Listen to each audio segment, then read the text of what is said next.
నిమిషాలు. తాడేపల్లి ప్యాలెస్ చుట్టూ 50,000 మంది. అయితే ఆ ప్యాలెస్‌లో వణుకు మొదలైందా? అంటే అవునని సమాధానం కూడా వస్తుంది. దీని మీద పూర్తిగా విశ్లేషించడానికి మనతో పాటు స్టూడియోలో ఉన్నారు. ప్రముఖ రాజకీయ విశ్లేషకులు అంకంరావు గారు ఉన్నారు. వారిని అడిగి విషయాలను తెలుసుకునే ప్రయత్నం చేద్దాం. నమస్కారం సార్. జగన్మోహన్ రెడ్డి ప్యాలెస్ చుట్టూ 50,000 మంది ఉన్నారు. అయితే ఇక వణుకు మొదలైందని మనకొస్తున్న వార్త. అసలు ఏం జరగబోతుందంటే ఏం చెప్తారు సార్? జగన్మోహన్ రెడ్డి చుట్టూ మీరన్నట్టు 50,000 మంది ఉన్నారు అంటే ఆయనకేదో రక్షణగా ఉండాలని అనుకుంటారు. లేదంటే ఆయన్ని ఇల్లు ముట్టడించాలనుకుంటారు. అలా కాదు.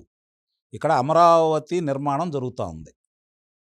అంటే ఇప్పటివరకు కొంచెం వర్షాల వల్ల కాస్త ఆలస్యమైన మాట వాస్తవమే. చిన్న చిన్నగా పనులు కొన్ని సాట్లే జరుగుతున్నాయి. పూర్తి స్థాయిలో ఒక 10 రోజుల నుంచి పనులైతే మొదలైనయి. అంటే ఇప్పుడు ఎక్కడ చూసినా ఆ అమరావతి పరిసర ప్రాంతాల్లో జనసందోహం విపరీతంగా కనపడతా ఉంది. రేయింబావుళ్ళు పనిచేస్తానే ఉన్నారు. మిషనరీ దిగుతా ఉంది. కాబట్టి అదక్కడ కోలాహలమైనటువంటి వాతావరణం కనపడతా ఉంది. దానికి తోడు ఈరోజు మంగళగిరి నియోజకవర్గం కూడా అభివృద్ధి పదంలో విపరీతంగా పయనిస్తూ ఉంది. మరి ఎటు చూసినా కూడా నిజంగానే మీరన్నట్టు అంతమంది జనాభా అయితే అక్కడ కనపడతా ఉన్నారు. మరి అతను ఊహించింది వేరు. రాజధానుల పనులు పూర్తి కావు. వీళ్ళ దగ్గర వీళ్ళకి అప్పులు పుట్టవు. మరి ₹1,00,00,000 పెట్టాలని చెప్పి నేను చెప్పాను. కాబట్టి ఎవరు కూడా వీళ్ళకి అప్పు ఇవ్వరు. నేను రాష్ట్రంలో ఇక అప్పు లేకుండా ఎవరు అప్పు పుట్టకుండా జాగ్రత్త చేశాను కాబట్టి వీళ్ళకి అవకాశం లేదు అని భావించాడు అతను.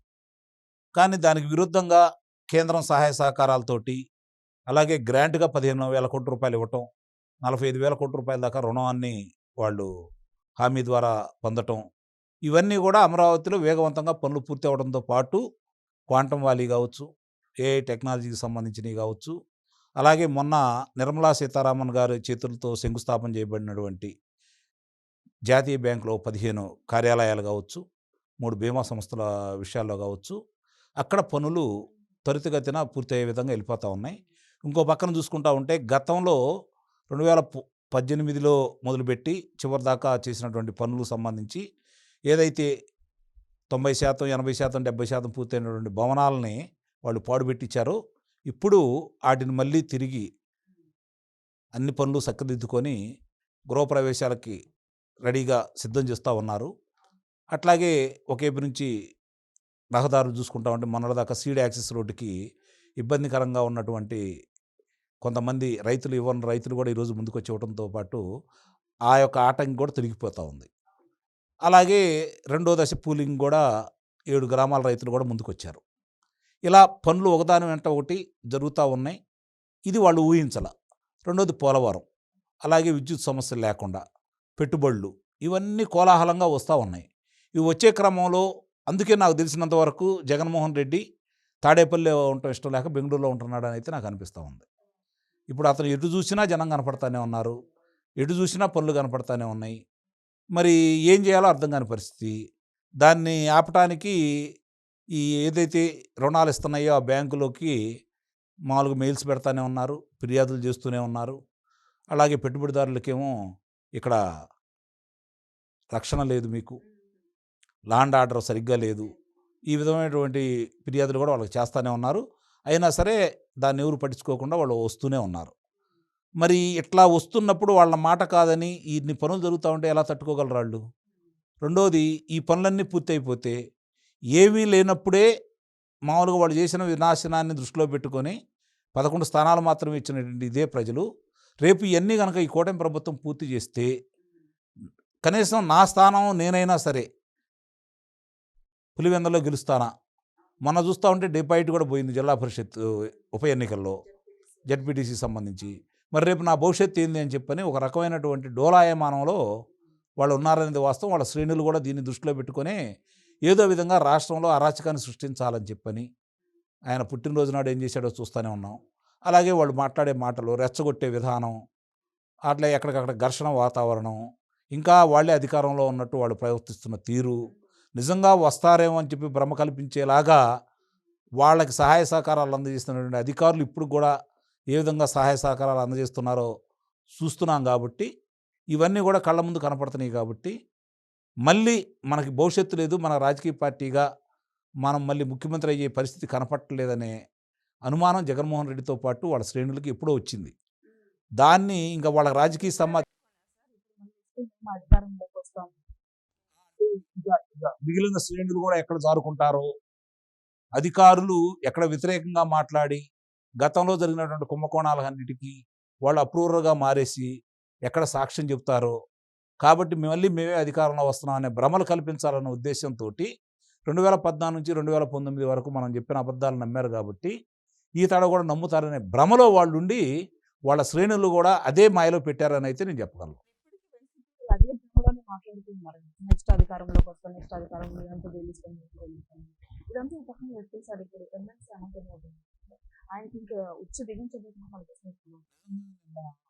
ఆ స్థానిక రంపచోడవరం ఎమ్మెల్యే గారు మాట్లాడిన తీరు చూసిన తర్వాత అలాంటి ధైర్యం గల ఆడపిల్లని ప్రోత్సహించాల్సిన బాధ్యత కూటమి ప్రభుత్వం మీద ఉంది.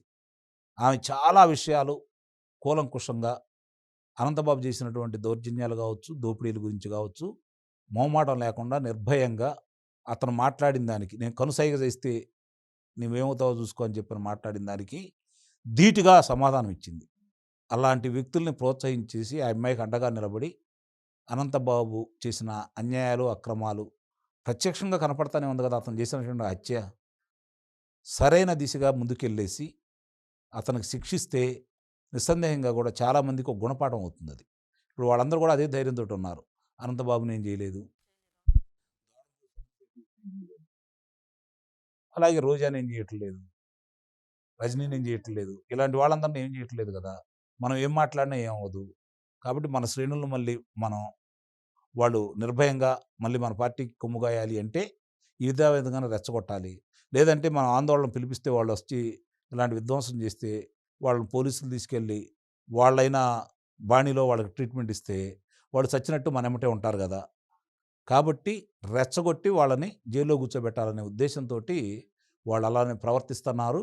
ఇంకా కొంతమంది ఇప్పుడు జగన్మోహన్ రెడ్డికి అభిమానులు లేరని చెప్తే అది అబద్ధమే అవుతుంది. నిస్సందేహంగా కూడా అతనికి అభిమానులు ఉన్నారు. అతని కోసం ప్రాణం ఇచ్చేవాళ్ళు ఉన్నారు. వాళ్ళు అతని మాటలను ప్రేరణగా తీసుకొని స్పందిస్తారు. అందుకే అలాంటి సందేహం కూడా ఏం లేదు. తక్కువగా అంచనా వేయడానికి అయితే వీల్లేదు. కానీ గవర్నమెంట్కి వచ్చే స్థాయిలో వాళ్ళు లేరనే విషయాన్ని వాళ్ళు మర్చిపోతున్నారు. కూటమి ప్రభుత్వం వాళ్ళు కూడా ఆలోచించుకొని ఇలాంటి ఏదైతే మిరియాల శిరీష గారు ఉన్నారో ఆమె మాట్లాడిన ఆ శాసనసభ్యురాలు ఎంత ధీటుగా ధాటిగా ఆమె మాట్లాడిందో మిగిలిన వాళ్ళు కూడా కొంచెం ప్రేరణగా తీసుకొని అదే విధమైనటువంటి సమాధానం అన్ని విషయాల్లో కూడా వీళ్ళ మీద బురద జల్లేటప్పుడు ధీటుగా సమాధానం చెప్తే ఇంకా అవతల వాళ్ళకి మాటలు ఉండవు. సమాధానంతో పాటు చర్యలు కూడా కనుక వీళ్ళు తీసుకోగలిగితే నిస్సందేహంగా ప్రజలు ఇచ్చినటువంటి మ్యాండేటర్కి న్యాయం చేకూరుతుందని నేను భావిస్తున్నాను. కూటమి ప్రభుత్వం దౌర్జన్యంగా వాళ్ళు వైసీపీ వాళ్ళు మాట్లాడుతున్నా చేస్తున్నా సరే కూటమి ప్రభుత్వం పట్టించుకోవట్లేదని ప్రజలు అదే అడుగుతున్నారు. కొంతకాలమే సమాధానం చెప్పాలా చేయాల్సిన చంద్రబాబు నాయుడు గారు వాళ్ళ ప్రభుత్వం అధికారులే కాబట్టి మనం బాధపడతాం, సూచనలు చేస్తాం. అంతిమంగా నిర్ణయాలు తీసుకోవాల్సిన వాళ్ళే, అమలు చేయాల్సింది వాళ్ళే. తీసుకొచ్చామని ఆంధ్రప్రదేశ్ సరిపోదు.